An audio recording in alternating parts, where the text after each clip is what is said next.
to our guest, the former Mayor Graham Richard of Fort Wayne, Indiana.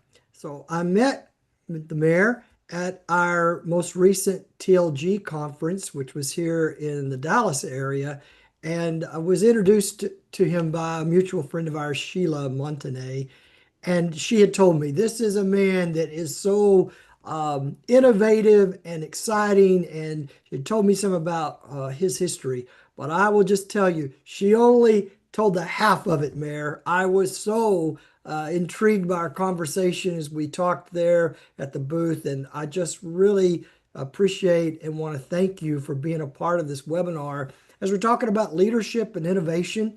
And really just want to have a kind of a free-flowing conversation. So thanks for joining us. But kind of walk us through your career. What did you do that led up to becoming the mayor of Fort Wayne? And then, even though we'll talk about it a little more in depth later in the conversation, give us some highlights on what you're doing now. Well, I was so fortunate to have a career that followed many different paths, but in every case, I kept a long line of lifelong learning.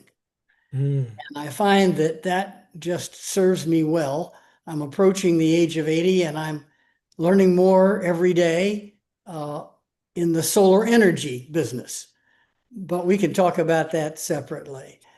I started as a high school teacher after college. Um, I got elected to the Indiana State Senate when I was 26.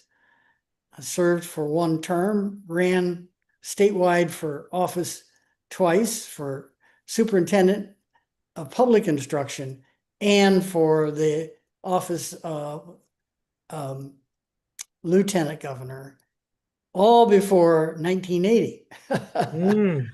And I was unsuccessful. So I went into business and got involved in cable television, uh, ultimately in low head hydro, cogeneration. Uh, uh, Another retired business executive and I formed a company called Ruffalo Richard. And for 10 years, we uh, helped raise the money Mhm. for companies that needed financing. And I learned so much from Joe Ruffalo, God rest his soul. Mm. And then I had the good fortune to get elected mayor in 1999 by 76 votes, a lawsuit, and a recount. Oh, that was close. That's about as close as it gets, isn't it? It's about as close as it gets. I finally was uh, certified by the court and took office January 1st of 2000. You know, we forget about it, but the big concern, everybody was worried about Y2K. Yes, I remember that. And Oh Fort my goodness. Wayne was a particularly challenged community because we were in a Hmm. recession at the Hmm. beginning of the century. And so our challenge had to be to face the issues that were brought to the community. Fort Wayne's the second largest city. It's equidistant between Detroit. We're on the Ohio line, so we're on the Hmm. eastern side of Indiana. Hmm. And we're about equidistant between Detroit and Indianapolis. Indianapolis is the largest city, and Fort Wayne's the second largest city in the state, Mm. about 275,000 roughly Yeah. at this point. Now, I'm guessing that you won re-election by more votes than 76 votes.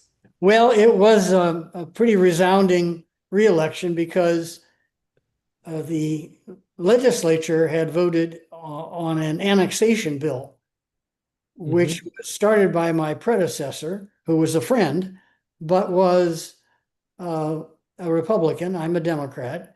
And no one thought I'd get reelected because there were well over 30,000 more Republicans from the suburbs annexed Hmm. in as voters. They were not happy about being annexed and they blamed me. Mm, But yes, yeah, we won by 5,800 votes, yeah, the overwhelming margin. The same candidate ran again, and she was defeated significantly. yeah. We were talking earlier before we came on about what it was like for you as the mayor, of course, right at the turn of the century. And you talked about belief, and I share a little bit of that story because I thought it was really meaningful and really important as we relate it to leadership. 8 years after that close election, I think, Mike, when people would ask me, what is the most important accomplishment? Was it having the lowest property taxes?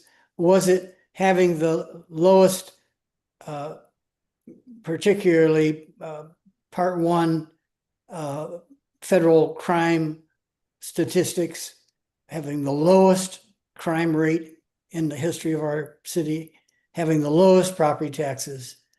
What was it that mattered?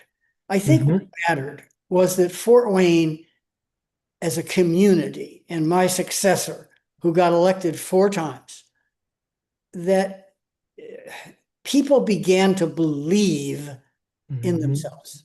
They began Yeah, to believe that downtown could be turned around. They began to believe that an abandoned 1 million square feet of a shopping mall, which we ultimately took over as the city and then developed it, and it grew and it became an anchor for a very important low income part of our community. So I think it was, we began to believe in ourselves again. yeah, Yes, we can do significant things. We can build a downtown ballpark and a new convention center, and we can uh, resurrect parts of our community that most people wrote off as dead. yeah, So, yes, it's important to fix the potholes in 4 hours instead of 4 days. It's important to use Lean Six Sigma for 100 different projects to improve city services. That's very important. But really, it's about believing in yourself. Today, Fort Wayne is the highest ranked city in the Midwest in terms of growth. mm, More people moving in than moving out. yeah. It's like it's had a renaissance that goes back to Y2K, and you've looped back and sort of caught that dream again. And I love that because we want to dive into a little bit the tactics, the granular part like Six Sigma. But at the top, leaders give hope. They restore belief, they inspire commitment, and your administration and those that followed have been successful in doing that. And I think that's such a crucial thing because there's leaders in our cities all across the nation, large and small, that are they're at a crossroads.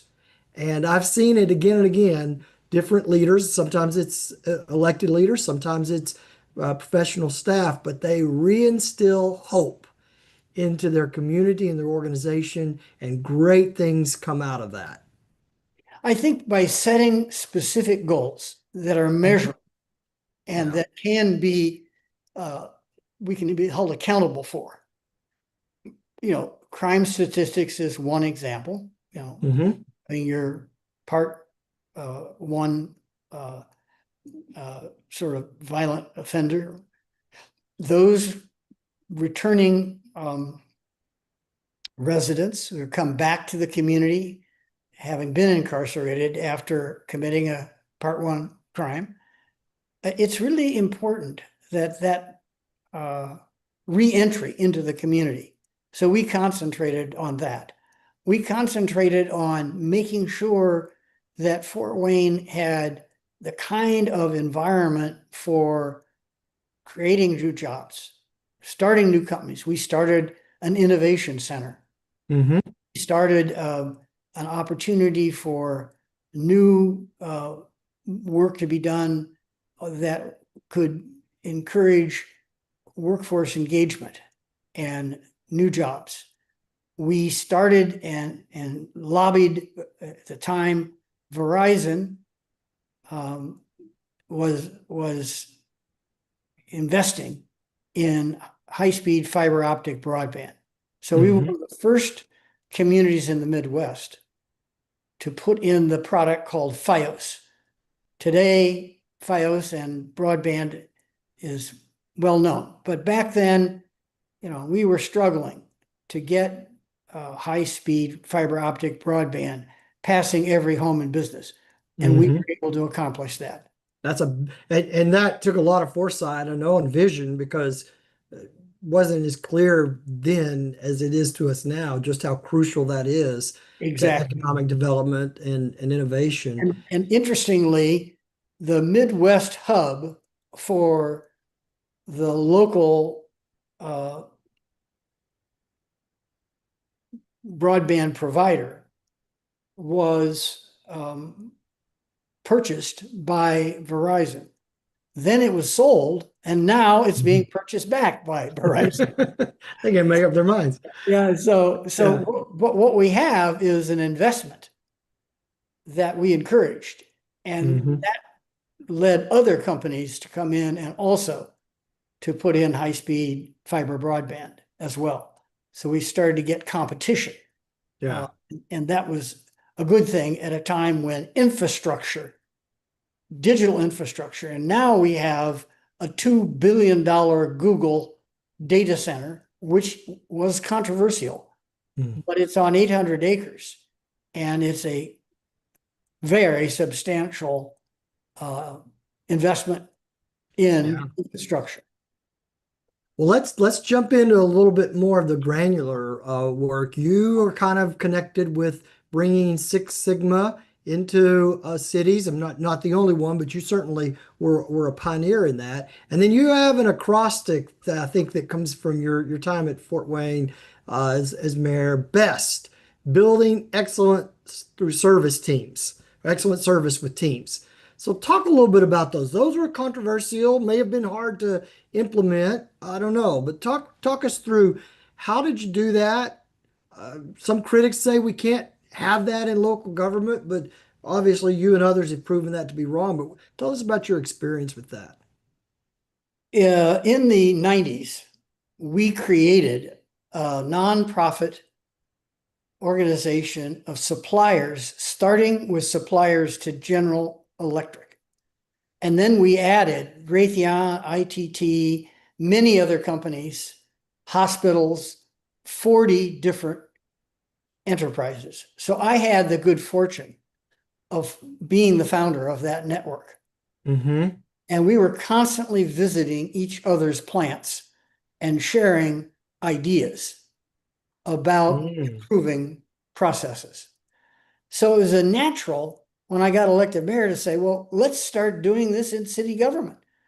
So we recruited a retired master black belt who had been one of Jack Welch's trainers. Mm-hmm. And so we brought that experience from the private sector. That work was featured in a book on Lean Six Sigma for service. And Yeah. then eventually, by 2026, I wrote a book which is There you called, yeah, Performance is the go. Best Politics, because we had so many people coming to Fort Wayne asking Ah, about how how to you've done it. deal with the challenges. Um, Yeah. so I think that I was just fortunate to have had the experience in the private sector. And I said, well, let's just keep bringing this into the city. So we started with two very specific projects. One, how do we reduce the time it takes to get a permitting process for multiple agencies for Mm-hmm. land improvement permitting? And we reduced that down to from almost 60 days to 14, 12 to 14 days. We did the same thing with potholes. Oh man, And we that's just what we said always think about. How do you do that? and so we took Lean Six Sigma and we created a team Hmm. and we did our data analysis. We put a team together, and we used those two teams to start. And eventually we describe, uh, we did almost 100 projects, and the book describes many of those projects. I, uh, Interestingly, I moved on after 8 years as mayor to lead an organization out of California on clean energy, mhm. beginning of the clean energy revolution. So I didn't spend as much time on city government. Now I'm a senior advisor to Sheila Montney's group. As you know, she's a member of the city council of Bloomington, Illinois, and Hmm. used to work at the insurance company there, State State Farm. Farm. Yeah. And she has a lot of experience in using Lean, Six Sigma, and the processes that are so critical for improving processes. So All right. I'm excited about getting back into it because more and more local governments need to figure out what it is they can do to improve processes. Yeah. Yeah, we never like it when we hear people say, kind of, it's often sort of attacking, we need to run government more like a business. And we that's not really a fair statement even to make. But when you can take this idea that doesn't seem to be related to that idea and innovate and put those together, that's great innovation and leadership. And it seems to me that that's what you did. And public-private partnership had a big part of this too, but it's easy to say, it's harder to do. What were some of the big challenges that you found in creating public-private partnerships, and but how did they work for you? Well, there was a process internal to the city government where certain division heads really accepted the challenge of Mhm. using this methodology to measure, Mhm. analyze, improve, and control. One of the people, Greg Mazzaros, had worked for the city for over 20 years, and he rose to become head of the public works area and the city utilities. We have a large city utility and public works area. Uh, in fact, Greg got recruited to head up the entire water utility of Austin, Texas, Mm. from Fort Wayne when I Wow. announced that I wasn't going to run for a third term, and served out the rest of his career in rapidly growing Austin, Texas. Yeah. And he told me, Mayor, the fact that I was giving speeches at water and sewer utilities about performance improvement using Lean Six Sigma led to recruiters many times asking me to take a job in another community. Mm. The Austin, Texas job came. You chose not to seek a third term. And I said, Greg, I am so proud that you've gotten selected and that it was the Lean Six Sigma that helped people see that you could be a good leader of Oh a yeah. rapidly growing Texas water utility. Yeah, such a challenge.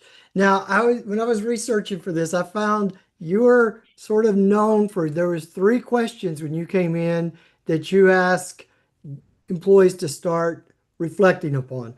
Who is your customer? Is your service improving? And how do you measure it? So talk to us about I love those questions. Talk to us about what was the impact of that? Well, there were some head scratching. People would say, we don't have customers. And I say, well, we do.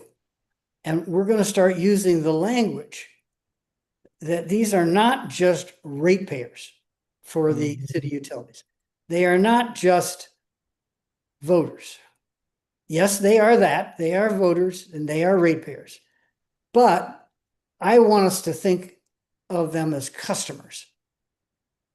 And a customer has certain needs. We need to fulfill those needs. And we need to constantly be thinking about what is my customer asking? What do they want? What do they need? So that was an attitude adjustment, shall we say? Yeah. And then by giving the tools of Lean and Six Sigma and having a method for solving problems, we did lots of good work in our city utilities. Mm-hmm. That was a place where the leadership was open and where the measure, analyze, improve, control, the DMAIC process of Lean Six Sigma fit it was harder to do with public safety. Right. We did Lean Six Sigma in public safety, but it was harder to do. When you have processes that are more like traditional business processes, it feels easier for people to accept that challenge. So we got a Mhm. lot of projects going in areas like city utilities. So I want to take you into some tough ground now because more so than ever before, there's high anxiety, not just in local government, but in all of our jobs, about job security related to AI. And when we think about efficiency, sometimes that feels like to people we're talking about code for layoffs. How did you keep that from becoming a fear that paralyzed people or caused them to resist change because of the fear that that increased efficiency was going to mean my job is no longer needed? And what would you say to men and women that are leaders today that are having to deal with that related to AI? Well, whatever the technology is um, that saves time and effort, one has to encourage participation and cooperation. Since I left office, we used to have many unions. The city council passed ordinances that did away with those unions. Mm-hmm. So we have public safety unions, but the other unions we no longer have. What we found was that when you encourage uh, a savings approach, it is important to build the trust that goes with that savings approach so that people don't fear that if they do these improvements, if they reduce the amount of time and process. So what we were able to do because of annexation and growth of the city by Mm-hmm. boundary extension, we had the challenge of needing to provide services before those services could be paid for by the new taxes. So you have a year at Yeah. least where you're paying for the services of public safety, fire, police, building fire stations, all kinds of services, lane miles of road resurfacing, the snow removal, every extension of service had Mm-hmm. to pay for it. So what we said was, we want to keep the head count flat, even though we're adding 30 to 40% more lane miles, more area of surface snow removal, leaf collection, all of the functions that take people spread over territory. Mm-hmm. And so by saying we promise that we might not add more jobs, but we won't reduce jobs. So if a person dies, Mhm. moves Yeah. on, retires, before you can fill that job, your team, whether it's pothole filling, whatever the service is, street light changing, we took each service, you have to do a project, a lean Six Sigma project that evaluates whether or not that function still has a need to be done. Mhm. You can't add more employees. And over the course of 8 years, we reduced the total headcount versus the actual number of employees. If you had 35% more people, you would think you'd have 35% more employees. Mhm. Obviously, fire and police, you needed to add people. Some of the other areas, we kept the headcount flat. Mhm. So you weren't laying people off, but by using innovation, you were able to keep from having to add new people, which essentially, as your city grew and your revenue grew, created some cap space, we could say. Yeah, and we also created an innovation in having people get benefits from shared savings. Yes, So that's good. as the head count stayed flat, the pay went up for the union worker, and they got Hmm. a better compensation based upon a particular metric: number of lanes of miles surfaced, Hmm. improved customer service of pothole filling 4 hours instead of 4 days. Taking each area, snow removal, whatever the metric was, there was a measurement, and the union members got a benefit. So you weren't adding more people, you were adding more bonus compensation to the union member. So yes, and you and I were talking earlier about one of the companies there in Fort Wayne that I used to work for when I was in college and had a profit sharing plan from the very beginning. It was my introduction to profit sharing. And I saw in that context when there was a measurement and a reward, everybody bought into more efficiency, savings, et cetera, because they were going to benefit. And I love the fact that that was an important part of what you were doing, using Six Sigma and Best as a framework to create efficiency. And I think that gives us a model for what we're looking at now in this day with uh, AI. You've given us maybe a pattern we can look to and say, yes, it's going to create more efficiency. And then that means we can keep job count flat and maybe people benefit from it because that's an important thing, I believe, for all of us.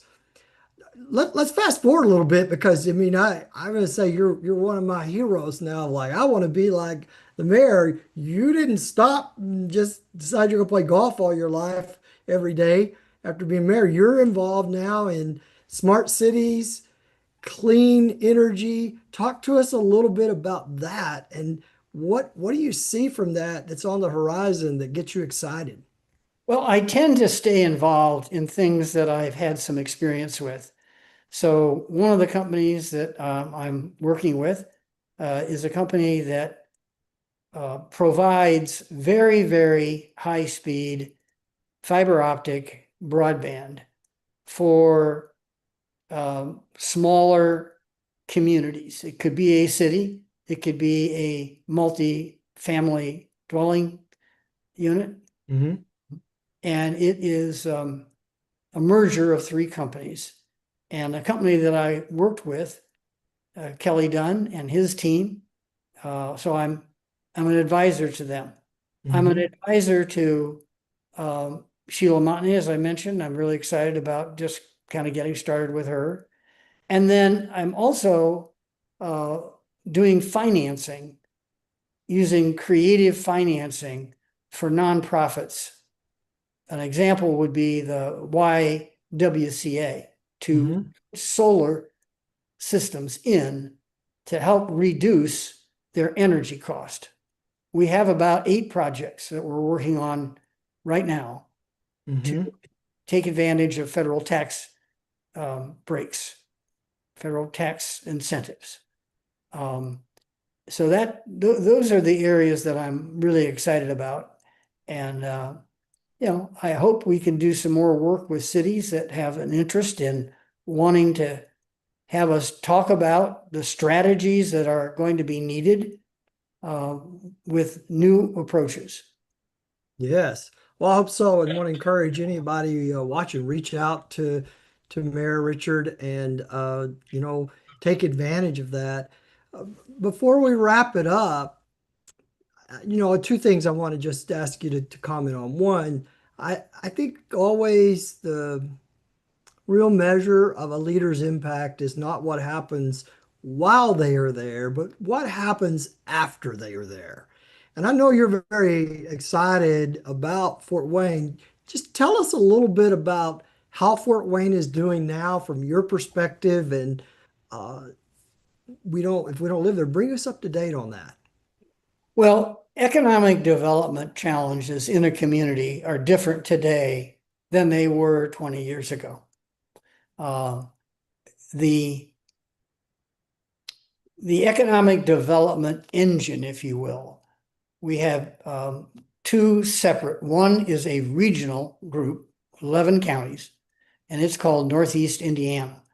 And they work together throughout the region to come up with uh, meeting the challenges of the day. And the challenges of the day include housing. Hmm. Almost every rural, smaller community is looking at economic development from a broader lens than just bringing jobs. Jobs are Yeah. very important. Uh, in addition to that, you have Greater Fort Wayne Inc., which is a combination of the economic development organization that used to be separate, and now it is under one umbrella, and it's also the Chamber of Commerce. So Hmm. within Allen County, you have one major economic development group, and within the region, you have one. Those organizations took a decade to get shaped and working hand in glove. The Hmm. workforce development system, post-high school education, rapidly growing over the last 20 years in the 11 counties. Hmm. And so when there is a state-based initiative, Northeast Indiana and Fort Wayne tend to be one of the first regions of the state that take advantage of different state initiatives. The fact that Fort Wayne moved quickly with I&M, part of the American Electric Power System, based out of Columbus, Ohio. And by the end of 2023, less than 1 year, uh, acquired all the property, 800 Hmm. acres, got all the permits, uh, did everything necessary, kind of way ahead of some of the opposition that had been generating. Not to say that there isn't opposition, but the project is Yeah. under construction and underway and permitted and approved. So I think we've gotten good at understanding how to work together to collaborate Yeah. around economic Oh, growth projects, whether it's the North River of Fort Wayne, where we're building hundreds of millions of dollars of projects, whether it's the old General Electric site, whether it's Southtown Mall that has new stores and a regional public safety training academy. So we're doing economic development uh, and continuing to look long term at what is needed for our region to grow and prosper. Yeah. Well, Mayor, I think you're setting an example in so many ways and giving hope not only to your community of Fort Wayne, but many other cities, large and small, that face challenges. So some of them regionally, and I just go back to the saying of the Churchill factor that we all know that things would not have turned out the same had it not been for Winston Churchill and his presence and his leadership. And I think that's sort of a yardstick to use in all of our leadership is, are we making a difference? And I think it's really easy to look at your leadership there as the mayor and say, it meets the Churchill factor. And I really appreciate that, and so thankful for you being taking time to be here with us today and to share a little bit. I do hope those of you that are interested will reach out to the mayor, and we will make sure if you reach out to us, we'll get you in contact with him if you don't know how, and take advantage of his great wisdom and experience and heart for local government. So, Mayor, thank you so much for being a part of this. It's been great. I look forward to continued friendship with you and hearing more from you down the road. And great, great wishes for you as you're working with Sheila too. I think you will be a great benefit to her and her work. Thank you. Yes, and thank you everyone that has been a part of it. Thank you, Lisa Shook, for your work in the background as always to make things happen. We wish you guys